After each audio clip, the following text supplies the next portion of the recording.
Pengalaman yang Bapak rasakan ya selama menjabat Kepala BAIS, khususnya terkait pengelolaan kearsipan nih. Ya. Seperti apa itu Pak Soleman? Jadi begini Pak, kalau kita bicara arsip itu untuk intelijen itu judulnya itu antecedent. Yeah. Jadi pencatatan kejadian-kejadian yang pernah terjadi dicatat dan disimpan. Yeah. Jadi untuk intelijen pengarsipan itu urat nadinya. Karena dari arsip-arsip itu, ya arsip itu bisa bercerita banyak. Kita bisa mencari apa di sana. Iya, iya. Jadi kalau mendapatkan penghargaan tentang pengarsipan itu hebat sekali. Iya. Karena saya sendiri untuk mengarsipkan tulisan-tulisan saya aja udah bingung. Bisa menyimpan, carinya susah. Iya, iya. Nah, padahal itu baru tulisan sendiri yang segitu banyak. Iya. Setelah disimpan, dicari lagi 3 bulan lagi, di mana kemarin saya simpan ya? Nah, itu contoh paling gampang. Jadi artinya perlu seni dan perlu manajemen. Itu dia. Ya? Jadi bagaimana dia menyimpannya itu? Saya bagaimana ini orang nyimpannya ya? Nah, untuk orang aja, apakah berdasarkan pekerjaan untuk nyarinya kembali ya? Jadi bukan hanya masalah menyimpan, tapi menarik dia kembali. Kalau cuma nyimpan sih gampang, taruh aja simpan, nanti lupa ya udah hilang. Tetapi memanfaatkan, menarik kembali, ini juga masalah. Menyimpan data orang, apakah memanggil kembali berdasarkan nama, pekerjaan, tanggal lahir, NRP? Nah, bagaimana? Kalau saya di BAIS, untuk cari orang paling gampang dari dia pakai nomor pokok, NRP, gampang kan keluar semua. Nah, itu kalau orang. Lah kalau berita, kalau yang lain-lain mau berdasarkan apa kita menjadi. Jadi memang pengarsipan ini sangat-sangat penting, tidak hanya bagi intelijen, tapi semuanya, orang semua ini membutuhkan. Contoh, kalau kita mau tahu berapa banyak sih pengeluaran uang untuk membangun sesuatu bangunan misalkan, saya menemukan itu di Belanda, itu pencatatan tentang dia catat berapa banyak pil kinine yang diminum atau dimakan oleh perwira Angkatan Laut selama pembangunan pangkalan Angkatan Laut di ujung Surabaya itu. Pil kina anti malaria. Iya, anti malaria itu. Ya. Jadi berapa setiap bulan orang-orang itu berapa dia makan? Karena itu dari sekian butir dapat harganya sekian orang, bisa terhitung. Itu betapa pencatatan itu, dan Rafinya, itu masih dia simpen. Tahun 2000 saya ke sana. Dari kejadian kejadian itu berapa itu? Sebelum tahun 45 itu dia sudah dibangun itu ujung. Tapi tahun 2000 dia masih simpen pencatatannya. Nah, pencatatan di Angkatan Laut di tempat kita itu juga sama. Kapal itu mulai dia lying kill sudah dicatat. Kita judulnya itu primbon. Jadi di primbon kapal itu semua kejadian atas kapal itu dicatat.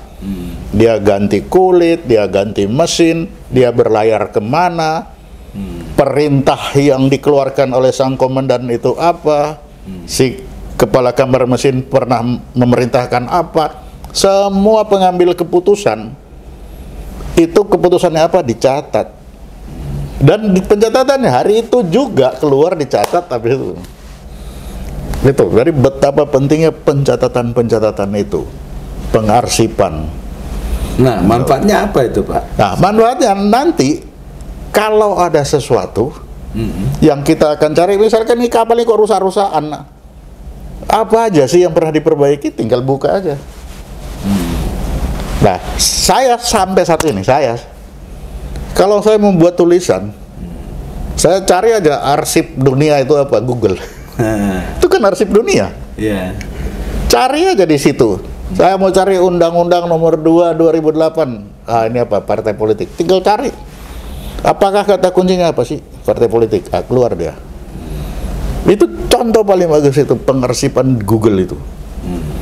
Kita tinggal pancing-pancing kira-kira kata apa ya untuk menarik dia keluar itu. Taruh, keluar. Tapi saking banyaknya itu kita harus tahu apa yang kita cari. Nah, sama dengan si pengarsipan itu. Kita mau cari apa?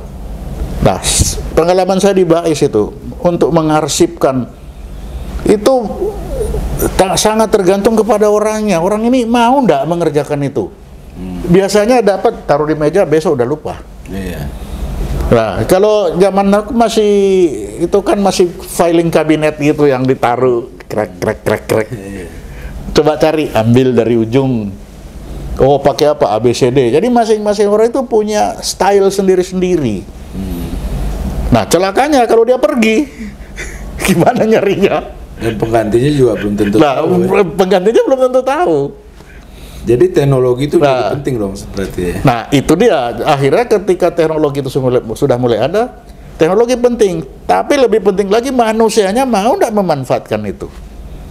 Sehebat apapun teknologi, tapi kalau manusianya tidak mampu memanfaatkan atau tidak mau, ya, tapi rata-rata itu memang itu seni. Dia mau ndak? Dia seneng ndak mengarsipkan itu? Dan itu nggak semua orang bisa. Oh, enggak semua orang. Karena dari arsip itu nanti ujungnya museum ujungnya sejarah. Ini tiga ini. Dan bangsa yang besar adalah bangsa yang tahu sejarah. Iya. Makanya kalau intelijen bilang, kalau menghancurkan negara, hancurkan dulu sejarahnya biar dia bingung. Sejarahnya seperti apa dia. Dia nggak tahu dia seperti apa dulu. Tapi kalau dia pernah tahu saya bangsa besar dulu, itu akan merupakan pendorong bagi dia untuk tetap mencari kembali kebesaran itu kalau dia pernah tahu bahwa dia pernah besar. Kuburan contoh. Iya. Itu coba lihat dalam kasus Eli Cohen. Bagaimana dia menyembunyikan diri ketika ditanya dia kelahiran mana, Argentina sana, terus orang tuanya mana? Oh, namanya ini sudah mati di situ. Ternyata di kuburan itu kan dicari.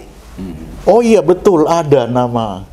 Berarti dia tahu ada pencatatan tentang keluarga ini ada di situ. Nah, bagi intelijen untuk menyamar dia pakai nama itu, orang tuanya di situ, ada kuburannya dicari. Oh iya betul ada. Jadi dengan pencatatan itu si intelijen bisa menyembunyikan dirinya juga di situ. Bukan hanya mencari, tapi dia menyembunyikan diri dengan menggunakan itu data yang ada. Kalau Eli Cohen dia bersembunyi di data kuburan. Eli Cohen itu siapa, Pak? Eli Cohen itu agen intelijennya Israel yang hampir menjadi wakil menteri pertahanan Suriah waktu itu, lawannya Israel. Mesir hampir dia menjadi wakil menteri pertahanan Mesir kalau tidak ketahuan. Sampai begitunya untuk menyusup ya? Dia menyusup, bisa masuk dia ke sana. Nah, waktu dia di wawancara ditanya dari mana, nah itu dia ngaku dia Argentina atau mana, dari Afrika Selatan, Amerika Selatan.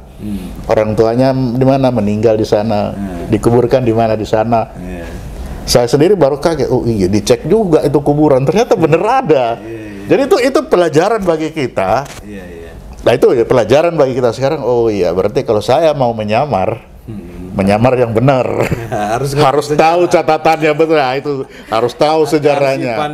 Ya, si nama A ini apa dulu, apa pekerjaannya, di mana dia kuburkan, itu kita harus tahu sehingga ketika si intelijen ini mau menyembunyikan dirinya, dia sudah tahu itu dan tidak ketahuan. Karena begitu nanti kalau kita kan punya kontra intelijen.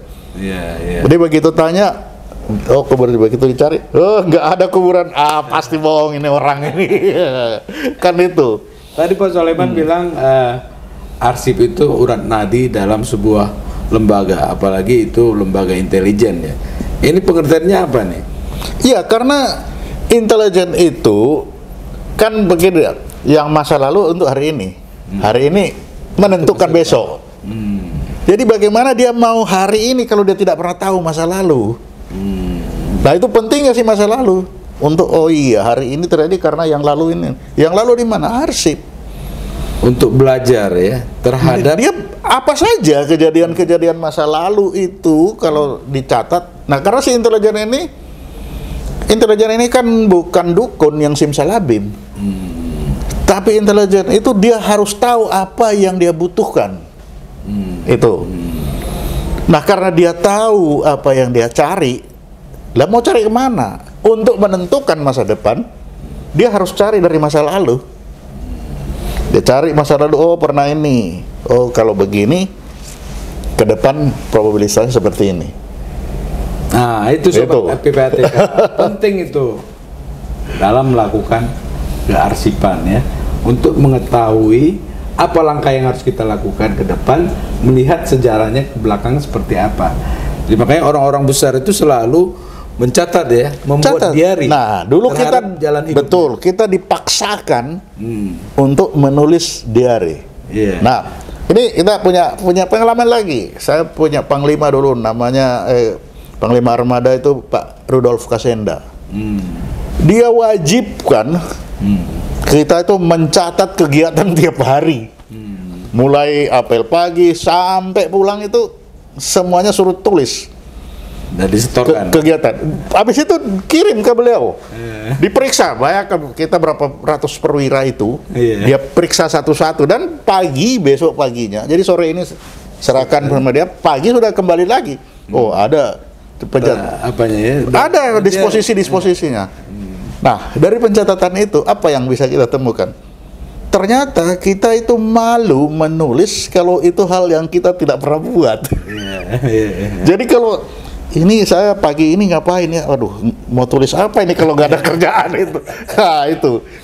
Jadi ternyata kita itu malu sama diri sendiri kalau kita menulis sesuatu yang tidak pernah kita bikin. Itu artinya sebagai pertanggungjawaban moral. Ya, itu pertanggungjawaban moral. Jadi ketika kita tulis, itu betul-betul itu yang pernah kita lakukan. Nah, ada kalanya kan, oh kita bermain, masa kita mau tulis bermain ya? Kan itu. Tapi itulah pentingnya pencatatan itu. Karena dipaksakan saat itu, jadi begitu sekarang saya baru dapat lagi anunya. Oh iya, ini gunanya. Jadi sekarang kalau saya lihat buka-buka, oh iya, saya dulu seperti ini ya kerjaannya. Kan itu. Dulu kan diary kalau kita dipaksakan untuk menulis. Itu makanya waktu itu saya menyarankan supaya para perwira tinggi terutama itu buatlah bukunya. Paling tidak tentang biografi, apa yang dia pernah lakukan, karena itu nanti akan menjadi pedoman bagi yang bawa. Bukan artinya untuk dia ya? Bukan untuk dia. Jadi pedoman yang bawa. Jadi kita bisa baca, oh dulu itu apa ya? Kita cari. Nah, misal sekarang. Ini masih bulan Juni, Hari Pancasila kan? Saya sedang mencari di mana, kenapa Pancasila yang demikian penting kok tidak tertulis di dalam alinea 4 itu? Pembukaan undang-undang. Iya, pembukaan kan berdasarkan kepada ketuhanan yang Maha Esa. Kenapa Pancasila kok tidak tertulis? Kan sedang cari di arsip-arsip lama itu apa penyebabnya, belum ketemu. Padahal itu kan penting. Nah itu, jadi mencari alasan sedemikian pentingnya kok tidak ditulis ya, ada apa? Nah, dari situ kan ada kalanya tulisan-tulisan itu kita bisa melihat apa sih, bagaimana nuansa saat itu kan? Nuansa-nuansa, nah itu. Dari pengalaman Pak Soleman Biponto nih ya, tentang kearsipan selama memimpin BAIS, apa nih nilai tambah dari bagusnya kearsipan yang bisa Bapak dapatkan? Bagusnya arsip itu apa? Kecepatan. Begitu saya butuh 1 menit, berapa lama saya mencari antecedensi A, berapa lama saya bisa dapat? Karena itu untuk kecepatan mengambil keputusan. Iya, karena itu untuk kecepatan mengambil keputusan. Kalau ditanya, tidak mungkin saya bisa jawab tanpa melihat dulu sejarah masa lalu. Jadi kecepatan dia menemukan, itu bilang gampang nyimpan, tapi menemukannya itu problem. Karena itu saya sendiri mengalami. Tulisan saya sendiri itu sudah saya simpan, begitu save. Ini tadi di mana saya simpan ya? Begitu save kan di ujung sini ternyata di download, bukan di dokumen. Cari segala dokumen kok nggak ada. Oh ternyata ada di download. Nah ini kan bisa membutuhkan ketelitian penyimpan. Si orang yang menyimpan, disimpan di mana? Nah, ada lagi pengalaman saya kearsipan. Jadi waktu saya di BAIS tuh ya 10 tahun dari letkol kolonel. Nah begitu kolonel saya pindah ke angkatan laut, balik ke angkatan laut jadi Waspam Kasal. Ketika Waspam Kasal saya pikir karir saya di BAIS ini sudah selesai. Nah, sehingga semua tulisan-tulisan yang lama saya buang aja semua. Udah selesai, urusan angkatan laut kan urusan baru. Ternyata ada anak buah saya, satu itu disimpan sama dia. Saya suruh bakar, nggak dibakar. Nah, begitu saya jadi Aspam, balik lagi jadi ke BAIS. Waduh, ini yang lalu sudah saya buang, sudah mau ngapain, saya tidak akan gunakan lagi, menurut saya kan. Begitu baik, si anak buah yang dulu saya suruh bakar itu, waduh sayangnya dulu saya suruh bakar, enggak Pak, enggak saya bakar, ini masih ada, masih disimpan dulu. Nah itu, dari situ saya bisa mulai lagi, daripada saya mulai dari nol. Nah itu kearsipan, penyimpan. Jadi dia ternyata saya suruh bakar, tapi disimpan, karena dia merasa entah apa sama dia, apakah itu kenang-kenangan, ataukah isinya, kan beda sama setiap orang. Bagaimana orang itu menghargai arsip ini, apakah sebagai kenang-kenangan ataukah memang dia ingin tahu apa tulisan. Nah paling tidak dari arsip, pengalaman saya lagi, ibu saya itu paling senang menulis diarinya itu. Jadi sekarang kita bisa tahu, oh dulu waktu kecil seperti apa ya yang ditulis, termasuk percintaannya zaman dulu Pak ya. Ada pencatatan, jadi begitu lihat, wah hebat ibu saya bisa. Tapi dari situ kita bisa tahu. Nah, itulah arsip. Nah sekarang kalau kita mau belajar tentang Indonesia, arsipnya jadi Belanda ya Pak? Nah ini lagi pengalaman saya lagi. Jadi waktu saya jadi asisten pertahanan di Belanda, itu banyak, termasuk Pak Harmoko dulu datang ke Belanda untuk mempelajari keris. Nah, karena banyak arsip tulisan tentang keris itu ada di Belanda. Jadi memang sepanjang saya di Belanda, yang saya lihat, memang Belanda itu adalah negara yang sangat menghargai arsip. Gitu. Dan arsip bagi dia tidak hanya pencatatan, termasuk orang-orang, yaitu tadi apa, orang-orang terkenal itu pakaiannya, bajunya, itu diambil sama dia, ditaruh, dibuatkan museum. Ini museum si A, ini dia dulu ini. Termasuk Tengku Umar. Saya datang ke sana lihat, wah, kita megang pedangnya aja nggak boleh, harus pakai sarung tangan. Kenapa? Nanti kamu punya keringat bisa ngerusak itu pedangnya itu. Betapa penghargaannya itu. Lalu meriam-meriam Aceh yang besar-besar itu disimpan.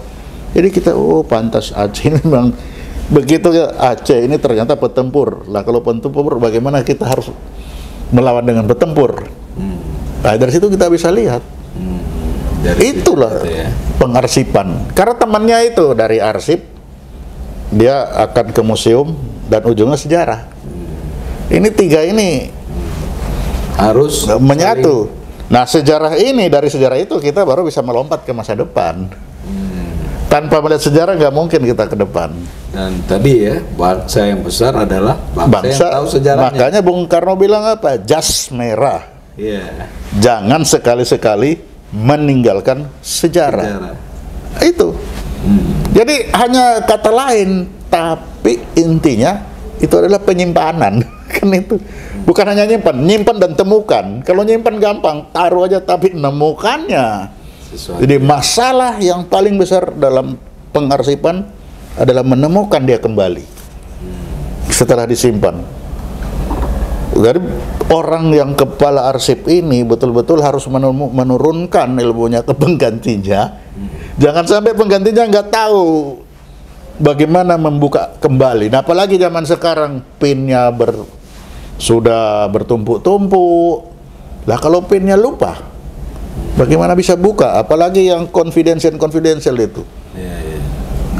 Pin tidak boleh ditulis, diingat. Begitu daya ingat berkurang, pinnya lupa. Nah, misalkan ketika kita meletakkan orang-orang intelijen ditaruh bersama-sama dengan tahanan-tahanan di Pulau Buru. Kalau pencatatan dilupa, bayangkan, Dia jadi tahanan, padahal dia dipasang di sana untuk menggali dari pertahanan. Informasi. Lah, kalau di pencatatannya lupa, hilang. Jadi bisa jadilah dia seumur hidup di sana. Itu yang sering juga kita ketemu. Pak Soleman, sebentar lagi kita akan pesta demokrasi dengan memilih wakil rakyat, pemimpin ya, dari daerah sampai pemimpin tertinggi, presiden. Pengalaman Pak Soleman dalam memimpin BAIS itu, apa langkah-langkah yang dilakukan menghadapi pemilu agar mendapatkan para pemimpin yang bersih tadi? Oh ya, jadi untuk pemilu bagi BAIS kan yang pertama dia lihat supaya aman dulu. Jadi ancaman ya. Ini ancamannya apa dulu yang akan terjadi? Apakah mereka akan bertengkar? Apakah para pendukungnya ini akan ramai? Nah, itu yang kita analisa satu persatu.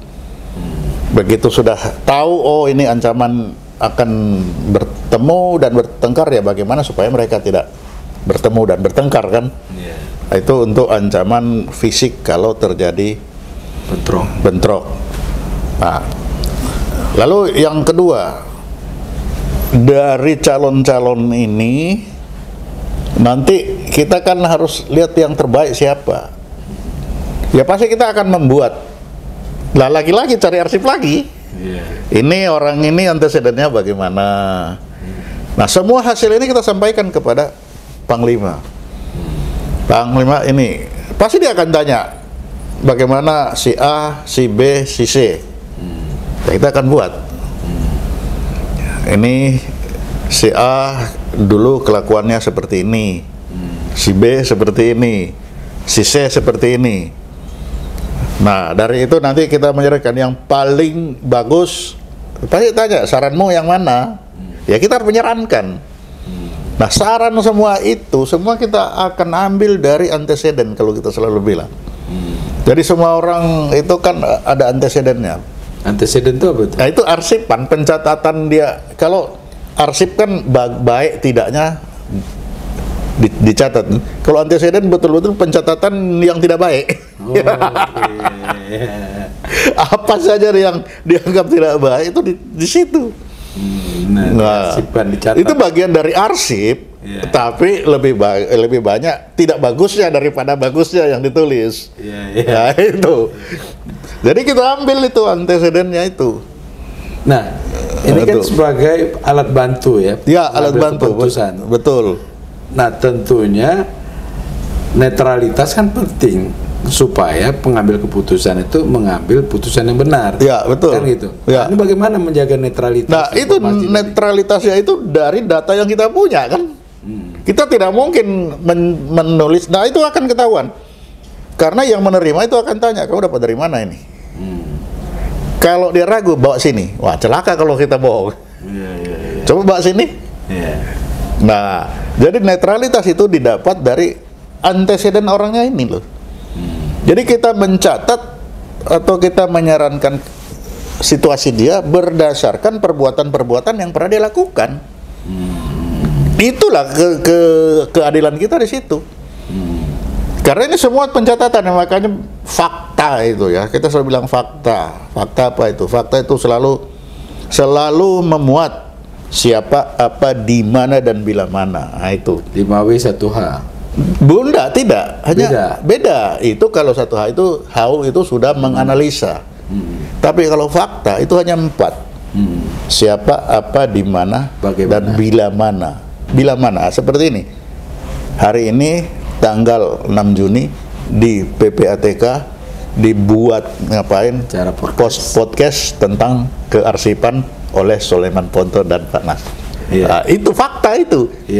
Kalau fakta ini ditulis tidak terbantahkan. Jadi saya sangat strict dengan itu. Begitu dia tulis salah satu dari 4 unsur ini tidak tertulis, saya buang. Tidak memenuhi persyaratan. Nah, itu. Jadi keadilan kita itu adalah mencatat menganalisa, menyampaikan saran berdasarkan perbuatan-perbuatan yang pernah mereka lakukan di masa lalu. Karena selama dia manusia, dia akan lebih bodoh dari keledai memang. Dia akan mengulang kesalahan yang kedua kali. Sepanjang dia tidak. Selama dia manusia. Dan ini pengalaman saya juga menyatakan begitu, karena saya melihat pencatatan ketika dia dipangkat Lettu Kapten pernah melakukan sesuatu itu, nanti di pangkatan dia lakukan lagi. Begitu dia mendapat kesempatan. Jadi kita bisa lihat. Nah, itu pentingnya. Nah, sehingga ya itu lagi. Gunanya apa? Inilah yang kita pakai untuk mencalonkan dia cocoknya di mana. Jangan di sini, kalau di sini nanti diulangi lagi ini. Nah, ini pernah contoh ini. Nah, itu. Sama dengan pemilu juga seperti begitu. Kita akan melihat, coba lihat masa lalu. Kalau ketemu dia berkelahi nih, di mana tempatnya? Yang sering di mana? Nah, dari situ kita akan mengantisipasi. Oh, di sini, di sini, di sini. Jadi daerah-daerah rawan mana itu semua tercatat. Sudah punya. Terdata, nah, ada kalanya di ruangan itu saya sudah buat itu di peta itu, blok. Nah, langsung di sini digambar ini. Langsung saya petakan. Potensi konflik. Ya, potensi di mana. Jadi begitu kita masuk ruangan, jadi kalau yang kata CIC Central Information Pusat Informasi Tempur. Jadi begitu masuk kita sudah tahu, lihat dari ujung ke sana, keluar menyimpulkan. Jadi bagaimana kita menyusun dari yang tertulis itu sampai divisualisasikan di peta Indonesia itu. Dari segala macam kemungkinan itu akan terjadi dipetakan semua. Jadi kalau bos datang, dia cuma jalan dari situ, lihat sampai keluar sudah selesai. Dia simpulkan sendiri. Nah, itu terang benderang. Sudah terang benderang. Nah, itu kita tidak mungkin membuat peta itu kalau kita tidak punya data masa lalu. Jadi nama arsip kan itu macam-macam, antecedent, data masa lalu, pencatatan. Tapi intinya itu kan dia menyimpan sesuatu yang pernah terjadi, dikumpulin, disimpan. Dan bukan hanya disimpan, ditemukan kembali dalam waktu yang sesingkat-singkatnya. Karena penyakit itu tidak singkat waktunya menemukan. Ketemu, tapi sudah sebulan lagi, udah lewat masanya. Kan itu. Lagi, Sudah nggak bisa lagi. Nah, itu. ini Pak Soleman ya, kami itu PPATK itu generic name-nya itu Financial Intelligence Unit, intelijen di bidang keuangan. Nah, ini tentu perannya masing-masing dengan BAIS ataupun BIN misalnya ya. Tapi kan sama-sama intelijen gitu. Nah, kalau Pak Soleman lihat itu di Financial Intelligence Unit yang ada itu dibandingkan dengan BAIS tuh persamaannya apa? Oh, sama-sama melakukan pencatatan pekerjaan-pekerjaan di bidangnya. Kalau di sini apa dia yang dicatat? Aliran uang, transaksi dari mana kemana, itu pencatatan dilakukan di sini. Sedangkan di BAIS sana itu dia yang akan catat karena manusia pernah apa. Nah, ini contoh lagi pencatatan uang. Jadi saya waktu di BAIS itu punya kenalan orang bank, itu mulai dari dia teller sampai dia jadi kepala bank. Saya cuma bilang tolong kalau ada pengiriman uang yang tiba-tiba naik dari hari-hari yang biasa, tolong kasih tahu. Oh, ya udah sampai situ. Ada rekening seseorang. Enggak yang penting ada pengiriman uang yang di wilayah itu yang naik secara mendadak, tolong kasih tahu saya. Nah, satu saat dia kasih tahu, Bang, daerah Gresik ada peningkatan uang datang. Oh ya, cukup. Dia nggak salah kan? Saya turunkan tim, coba lihat ada uang banyak, pasti ada pembelian banyak. Kan itu. Cari saya turun. Oh ya, ternyata banyak pupuk hilang. Oh, beli pupuk. Ya, beli pupuk. Coba cari beli pupuk. Coba cek lagi, beli pupuk petani bukan. Oh bukan. Nah, ternyata itu yang dikirim ke Bali. Yang jadi bom Bali. Bukan bom Bali, Pak. Pupuk itu kan jadi bom. Oh, jadi bahan dari pupuk itu. Pupuk sebagai bahan dasar bom. Nah, itu. Dari informasi sederhana ya. Nah, ya kan sederhana kan. Nah, itu. Dari situ kita yang beli ini langsung kita dengan polisi sering kirim informasi. Ini cepet dapatnya. Itu tahun berapa kejadian itu, Pak? Bom Bali 2002. Oke. 2002 kan. Itu dari pupuk ya ternyata ya. Itu saya kalau yang membuatnya pupuk, memang itu ditaruh di mobil kan. Banyaknya pupuk. Bahan dasarnya. Apalagi Pak yang itu pengalaman menarik nih yang sobat PPATK. Tadi yang menarik yang paling kecil itu kita Iya. Dari data kecil tapi kita bisa kembangkan. Tapi itu kan butuh memang butuh kawan. Ya kita kan tidak bisa masuk ke bank. Nanti kawan itu juga kita harus lindungi. Jangan sampai kita merusak dia, malah dia rusak gara-gara kita. Padahal kan info dari itu kita harus jaga, itu namanya agen, kita harus jaga. Nah, itu contoh-contoh kecil dalam bidang intelijen ya. Pengarsipan bagaimana kita bermain untuk data itu. Nah, di situ ini lagi kalau kita memang kita tidak harus cari nggak ketemu, baru kita nyuri. Nah, itu. Kalau di intelijen itu diperbolehkan.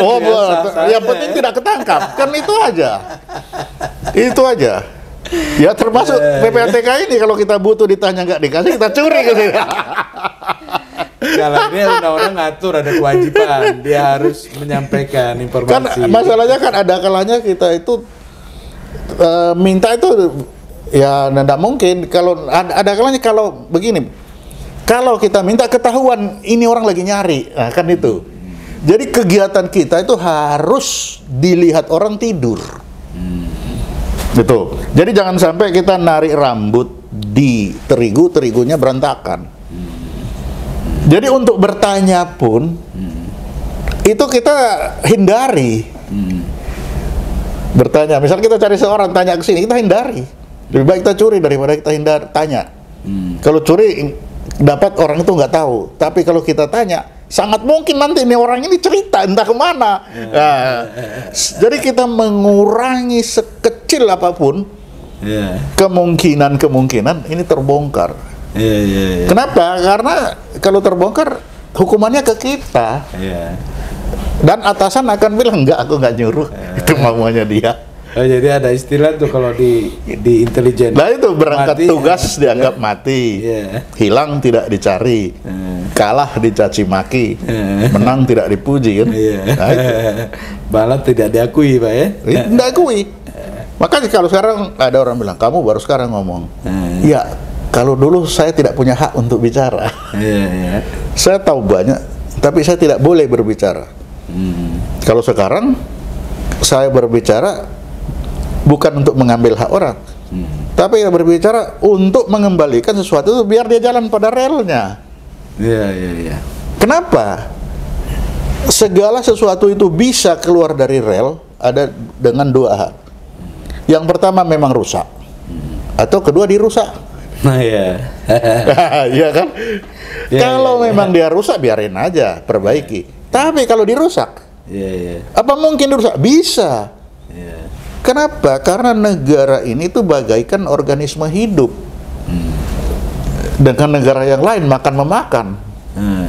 Jadi rel kita ini juga sama orang lain kalau tidak dijaga, nggak dipelihara, dirusak supaya dia anjlok dari rel. Jadi makanya perlu informasi terkait persiapan kita juga di dalam menghadapi pemilu tadi, ya Pak Soleman ya, supaya dari catatan-catatan yang ada itu kita bisa mengantisipasi apa yang mungkin terjadi itu sudah bisa kan kita nggak tahu besok terjadi apa, tapi dari masa lalu kita akan bisa memperkirakan oh nanti akan dia terjadi ini. Kenapa kita bisa memperkirakan? Karena pelakunya masih manusia. Kecuali pelakunya sudah bukan manusia, itu sudah bisa berubah. Tapi selagi pelakunya manusia, dia bisa melakukan hal yang sama seperti masa lalu. Jadi itu, manusianya masih sama, lingkungannya masih sama. Ini nggak akan jauh berbeda. Tapi kalau manusia sudah berubah, lingkungan yang mempengaruhi sudah berubah, sudah. Nah, itulah pentingnya kita tanya lagi, musuh medan cuaca kan? Musuh orangnya masih sama, masih. Medannya, tetap. Cuacanya tidak akan jauh bedanya. Nah, kan itu. Kalau itu tidak berubah. Musuh medan cuaca. Ya, kan itu paling cepat. Intelijen taktis kan itu cuma 3 elemennya itu. Musuh medan cuaca.